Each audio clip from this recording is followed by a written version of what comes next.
Hello everyone, welcome to my channel. मी आहे मोनाली आणि आज आपण आलेलो आहोत हिंजेवाडीच्या स्ट्रीट्स ऑफ युरोप येथे. तर अलीकडेच इंस्टाग्राम, फेसबुकवरती रील्समधून आणि व्हिडिओमधून आपण बघितलंच असेल हे स्ट्रीट्स ऑफ युरोप किती सुंदर आणि छान आहे. तर हे एवढे लोकप्रिय का झालेलं आहे हे तुम्हाला आतमध्ये गेल्यानंतर कळेलच. तर जेव्हा बेसमेंटला गाडी पार्क करून आपण वरती येतो तेव्हा काहीसा असा व्ह्यू आपल्याला दिसतो. तर येथे खूप सारे कॅफे आहे, रेस्टॉरंट्स आहेत आणि हे एक वन स्टॉप डेस्टिनेशन बनत चालले आता शॉपिंग करणाऱ्यांसाठी. शॉपिंगसाठी इथे खूप साऱ्या व्हरायटीज अवेलेबल आहेत, खूप साऱ्या गोष्टी आहेत. काहींच्या प्राईस खूप जास्त आहेत, काहींच्या प्राईस एकदम जशा मार्केटमध्ये आपल्याला मिळतात वस्तू तशा आहेत. आतमध्ये गेल्यानंतर सगळ्यात अगोदर येथे स्क्रीन दिसते ही मोठी, ज्यावरती क्रिकेट चालू होतं. क्रिकेट प्रेमींना तर खूप आनंद होत असेल जेव्हा खाली ते फूड एन्जॉय करत असतील आणि समोर ते मॅच पण बघत असतील येथे. आणि फायनली आम्ही ती गोष्ट बघितली जी बघण्याची खूप जास्त उत्सुकता होती, ती म्हणजे हे हॉट एअर बलून.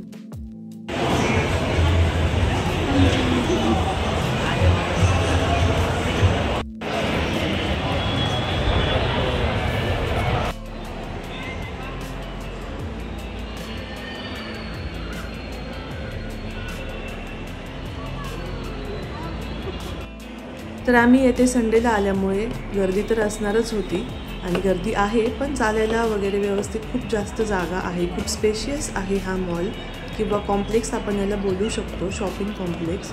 आणि माहीत नाही का, पण मला असं वाटत होतं की येथे दुपारी यायला हवं होतं.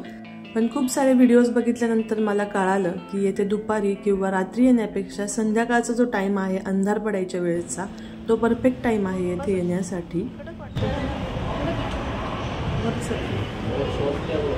नहीं ये ऊपर का बेल्ट मी इथे चप्पल बघितल्या, पण मला त्याची क्वालिटी एवढी काही खास नव्हती वाटली. खूप कडक त्याचं मटेरियल होतं.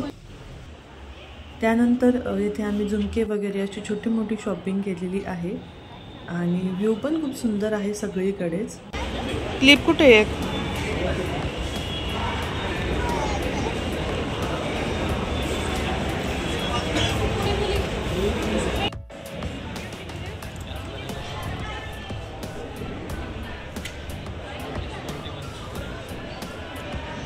हा एक टॉप मी या ठिकाणी विकत घेतलेला आहे, ज्याची क्वालिटी मला खूप आवडली. आणि येथे आमच्या कपलचं सेल्फी चालू आहे. त्यानंतर आम्ही थोडासा नाश्ता वगैरे केला येथे आणि परत थोडंसं फिरलो, थोडीशी शॉपिंग केली आणि नंतर आम्ही निघालो. साधारण 1.5 ते 2 तास आम्ही येथे होतो. यायचं तुला कुठे गेली होती पण तू आता? तर तिकडे जाण्या अगोदर पावभाजीची तयारी वगैरे केलेली होती आणि आल्यानंतर जिने पावभाजी बनवली आणि मी थोडासा पुलाव बनवत आहे त्याच्या जोडीला. तर मला असं वाटलं की मी पुलावची रेसिपी तुमच्याबरोबर शेअर करायला पाहिजे, म्हणून मी आता तुम्हाला दाखवते की मी कसा पुलाव बनवणार आहे ते. तर यासाठी मी टोमॅटो धुवून घेतलेला आहे आणि येथे मी टोमॅटो कट करत आहे.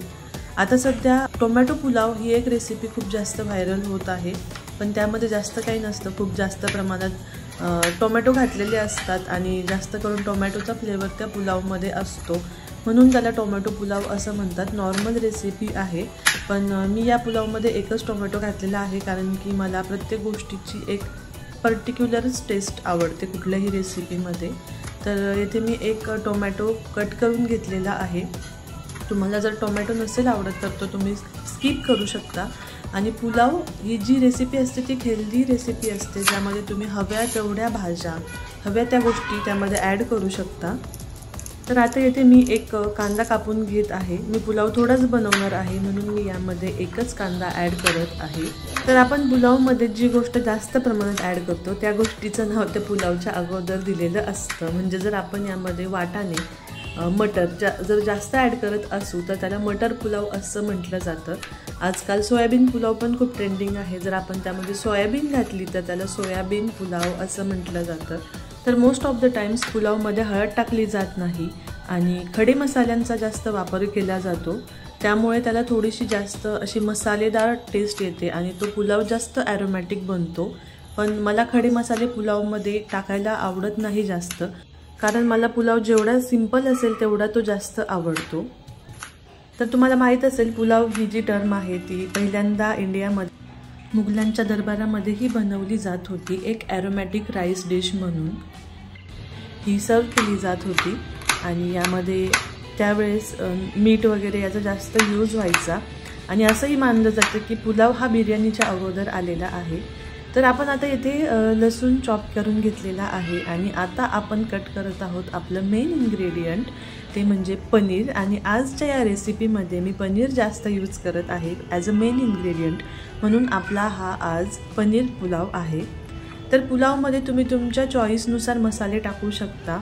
जर तुम्हाला थोडासा स्पायसी फ्लेवर हवा असेल, खडे मसाले टाईप किंवा एकदम असा डिफरंट कुठलाही फ्लेवर नको असेल तर तुम्ही यामध्ये गरम मसाला वगैरे पण वापरू शकता, किचन किंग मसाला वापरू शकता, बिर्याणी मसाला पण तुम्ही यामध्ये यूज करू शकता। खडे मसाले न टाकता एकदम लाईट बिर्याणी मसाला यूज करून पण हा पुलाव छान लागतो। आणि तर मी आज यामध्ये यूज करणार आहे पावभाजी मसाला।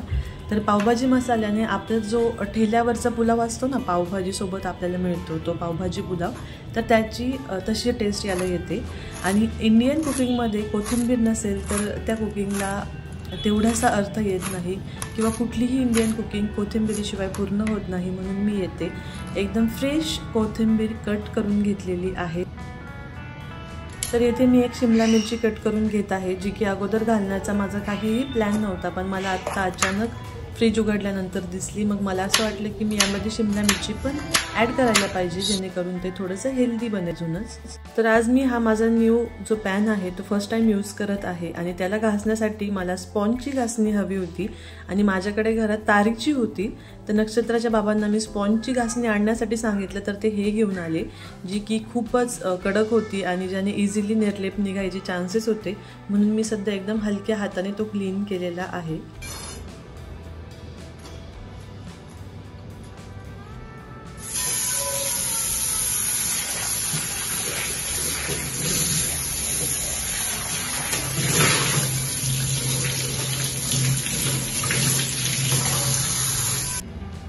तर आता पॅन मी गरम करत ठेवलेला होता आणि गरम झाल्यानंतर मी त्यामध्ये थोडंसंच अगदी तेल टाकलेलं आहे, कारण की मी हा जो राईस आहे पुलाव तो मी बटरमध्ये बनवणार आहे। कारण की बटरमध्ये पुलाव बनवल्यानंतर त्याला एक खास फ्रेग्रन्स आणि खास टेस्ट येते आणि ते बटर जळू नये म्हणून अजून थोडंसं मी त्यामध्ये ऑइल ॲड केलेलं आहे। तर आता हे बटर ऑइल आपण मस्त गरम होऊ देऊ आणि गरम झाल्यानंतर पॅनच्या सगळ्या बाजूंनी हे थोडंसं फिरवून घेतलेलं आहे मी।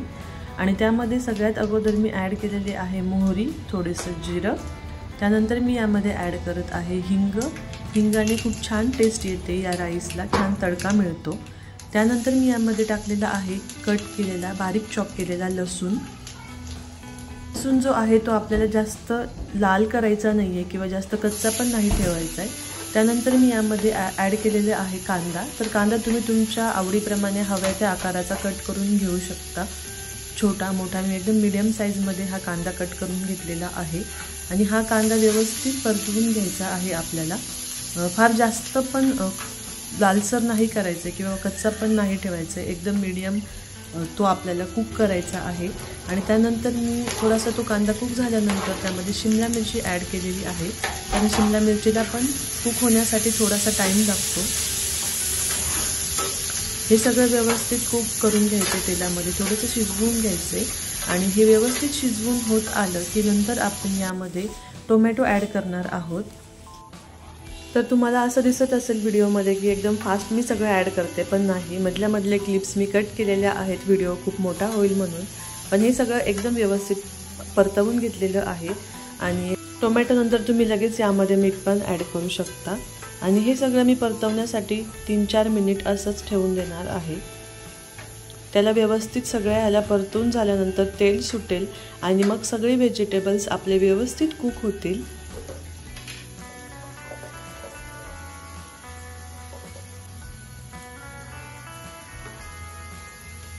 आता यामध्ये आपण ॲड करत आहोत आपलं मेन इन्ग्रेडियंट, ते म्हणजे पनीर। आणि पनीरला पण आपण व्यवस्थित फ्राय करून घेऊ, कारण ज्यामुळे ते जास्त सॉफ्ट पण वाटणार नाही आणि ह्या स्टेजला ॲड केल्यामुळे ते जास्त कडक पण होणार नाही, व्यवस्थित ते कुक होईल। तर साईड बाय साईड मी इथे राईस पण कुक करत ठेवलेला आहे।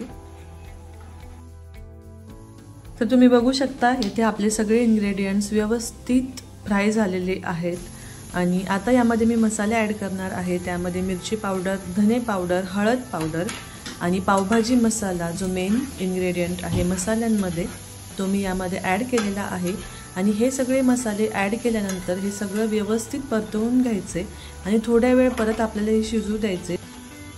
आणि यामध्ये मी आणखी 1 क्यूब बटर ॲड करत आहे कारण की या इन्ग्रेडियंटमध्ये या स्टेजला बटर टाकल्यानंतर याचा ॲरोमा खूप जास्त वाढतो आणि बटरची टेस्ट खूप छान ॲब्झॉर्ब करून घेतात हे सगळे इन्ग्रेडियंट्स। आणि त्यानंतर मी यामध्ये राईस ॲड करून घेणार आहे। ते बटर व्यवस्थित परतवून घेतल्यानंतर आता राईस मी डायरेक्ट कुकरमध्येच लावलेला आहे कारण की मला याचं एक्झॅक्ट प्रपोर्शन माहीत आहे किती पाणी वापरल्यानंतर कसा राईस बनणार आहे। त्यामुळे हा राईस एकदम मोकळा बनतो। तुम्ही पुलाव बघू शकता अजिबात चिकट झालेला नाही आहे, एकदम मोकळा झालेला आहे पूर्ण राईस। आणि कमी फ्लेमवरती याला 8 ते 10 मिनिट शिजवून घ्यायचं आहे आणि नंतर तुम्ही याला तुमच्या हव्या त्या आवडीच्या डिशमध्ये सर्व करून घ्यायचं आहे। तर तुम्ही बघू शकता किती छान बनलेला आहे। टोमॅटो, पनीर एकदम मस्त उठून दिसत आहे कारण कुक कसं केलेलं आहे। त्यानंतर गार्निश करून घ्यायचे वरून कोरिएंडरनी आणि याचा आस्वाद घ्यायचा आहे। गरमागरम पनीर पुलाव येथे रेडी आहे। तर ट्राय करायला विसरू नका ही रेसिपी आणि भेटूया नेक्स्ट ब्लॉगमध्ये। Bye bye, take care.